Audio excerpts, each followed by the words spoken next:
Well, hello everybody. It's another day down here working on the rent house. Another day hustling and chasing that dollar. Let me show you what all's going on here. So Miss Mel, she's raking right now. And work hard before you chase that dollar. you gotta work hard before you chase the dollar, she said. With or not, you need to do it. And so her and I together, we just now raked up all kinds of trash and rubble and filled up this bag. All of this I tore out of the house yesterday and some today. And the crew that's in there working on doing some sheetrock work, I asked them if they pull all the baseboards everywhere, and they ripped that out for me. So we're moving along. I pulled some siding off the house yesterday. I'll show you that. Down here, down below, I pulled some siding off, and I'm gonna continue to pull siding off here.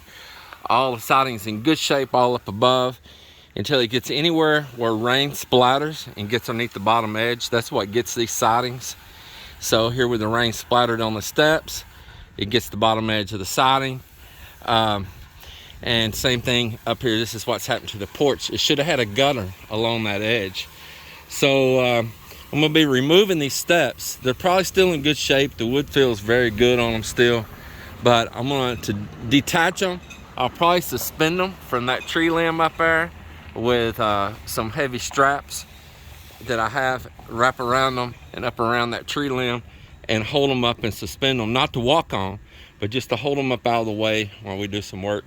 And I'm going to be removing all of this porch right along here. I just want to replace every bit of it, get new siding on the house and behind it. And all of this porch down here made no sense down below and underneath these stairs, and they had railing and lattice work. And all I did is collect leaves and trash and creatures and everything else. So we're going to clear all that out. It serves no purpose, and we can get the siding all the way down properly with that porch out of the way and put nice siding all on here. From where that bat is down. Brought the power washer today, and here in just a minute I'm about to start power washing off this house. It'll clean up these doors. I'll probably put a ladder up. I have a real long aluminum ladder here. Get up there, power wash all that fascia under that eave, those shutters, everything, and you just give it a good bath, clean off the cobwebs, the mildew, all of those things. So that's where we're at right now. If you see me wearing my face cover, well, it's because we're stirring up a lot of dust and debris and all, and I don't really want to wear a mask, but this is keeping the sun off my neck. I bought these long before that world problem. It keeps the sun off my face, off the neck, and it filters some stuff that I'm breathing around, sweeping up the stuff, insulations, all kinds of things like that. So that's the reason I have this on. I wanted to explain something. So I know many of us see us building that big house there on the beach in the Philippines, and you think our life's so grand and privileged, and we must just be rich, and Melinda married the super rich Cano. But we're working hard for that one. That's right. Over here, we're really working hard for that. Even though it is hot or cold, you need to do. So that's right. It doesn't matter hot or cold. Even though we hire some people, Mel and I, we work, we hustle for that money. Yep. Even how dirty it is, we We work do. on it. We work hard. So I think what we have in Philippines, it is worth it. You know, like we enjoy our life over there.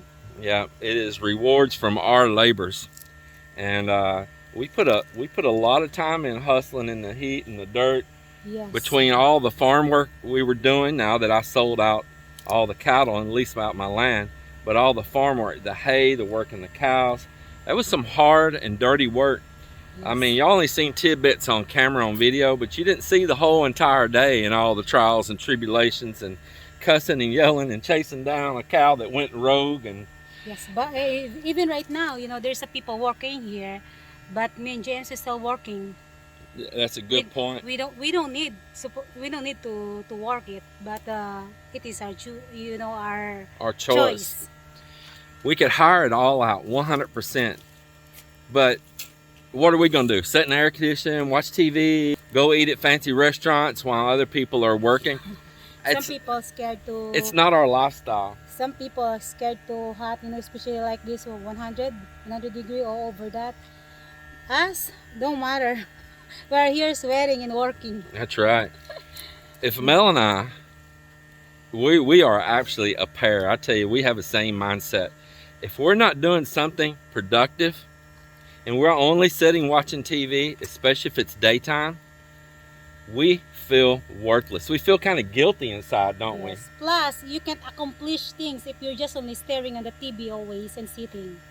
So we rather jump in and just nail into it. Hands on, get dirty, get grimy. We'll cuss about it. We'll rave about it. But the fact is that we feel happy in the end. And when we get a reward, like when we sell something and it makes us a little money or whatever. Yes. There's a time for relax and there's a time to working, time to earn money. Yeah, and we feel more happy with that money then because we know that we put our own sweat into it. Yes, exactly. But we have to work with time frames too. And we could do this job ourselves. We've done them before. Yes. Every bit of what those guys are in there doing. But we want to get back to the Philippines right now, and we don't want to drag this out forever. So yeah, I hired in some guys to come in there and get a bunch of it done so we could work on task, they could work on task, and we can double time this. And I already have several potential buyers here, prospective buyers. So we're gonna see what happens, but we really miss being in the Philippines. Yes, indeed. We're like, I think that's what's helping us get by each day, is if we were just sitting at home, we dwell on how much we miss the Philippines. So if we get out and get busy, it'll take our minds off how much we miss the Philippines. Yep. Yeah. Keep our mind busy, keep working. And with that, we better get busy. Yes, let's get busy.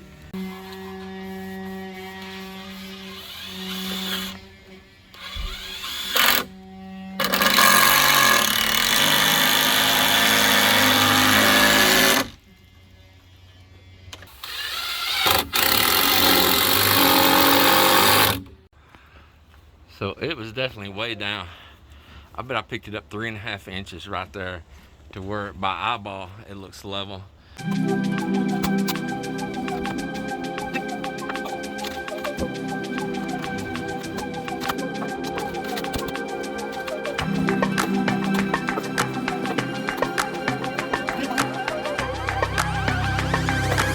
the right place for you.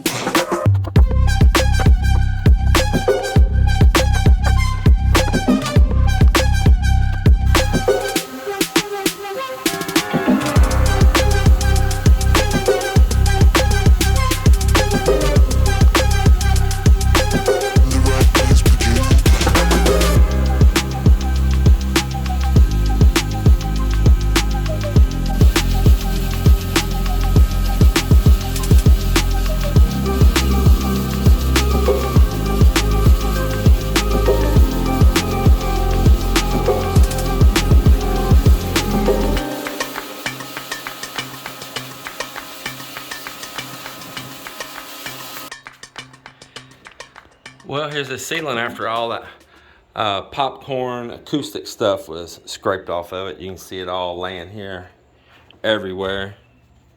That stuff is just horrible, horrible, horrible. But thing is, it's easy to clean it off.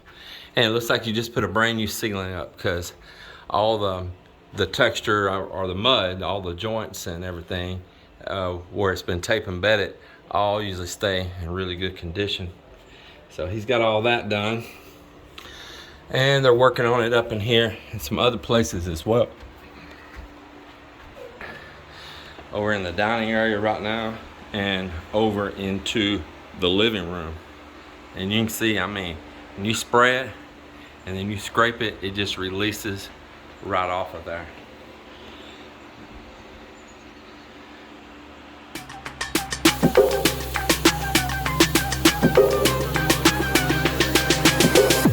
Place for you.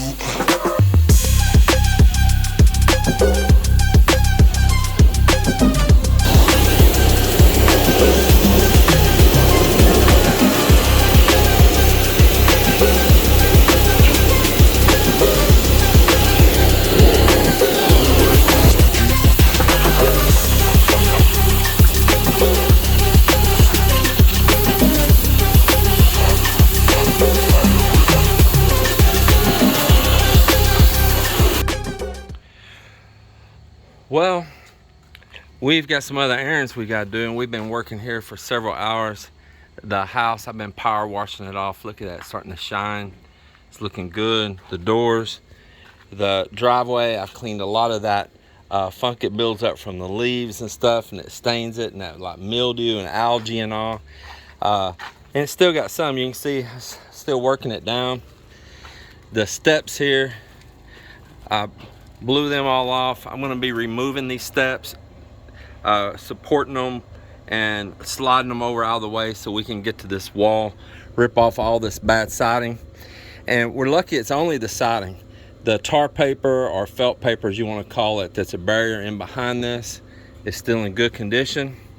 So nonetheless, I think it's going to come along really great, and I'll just show you guys the progress as we move along, and you guys can see how Mel and I make some money to pay for our lifestyle and how we can afford our life back and forth to the Philippines.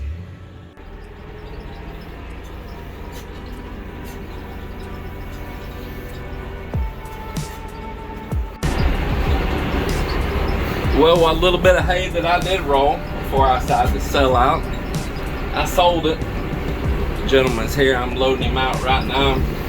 And I had a little bit of last year's hay left, and I think he's gonna buy some of it too. So I did find myself here doing a little hay business, which still feels good, you know. I mean, I gotta admit, it feels good and enjoyable. I do like this.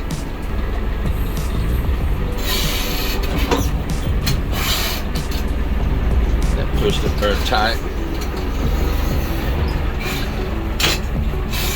Get it all loaded down. Last night, my neighbor Bob, which I really like Bob and Sherry are good people. The guy that, my cousin that bought my cattle, brought a new bull in and put in the herd. I didn't even know he did it, which ain't none of my business because I sold him. But that bull got fighting with Bob's bull down in the river bottoms along a fence right there. Bob called upset because they're tearing up the fences and the bulls are really into it. Man, you get two big old bulls fighting now, I mean, they can do some damage and they can hurt someone. So Bob was pretty frantic, and I'm trying to get a hold of my cousin, and he's trying to get a hold of my cousin to come help him out on the situation, but we were having a hard time at first. But man, nothing against Bob, but I was just so glad that I sold those cattle, so that's not my problem anymore. And but he's still my neighbor and my friend, so I still want to help him out when I can.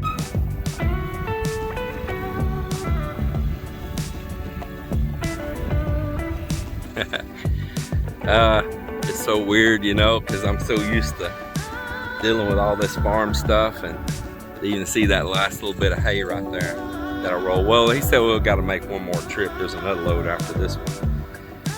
It's it takes some acceptance with me to accept that I'm giving all this up, you know. Yeah, it does. It takes a little bit of acceptance. So bittersweet. Happy it's gone, sad it's gone, you know, probably the same way.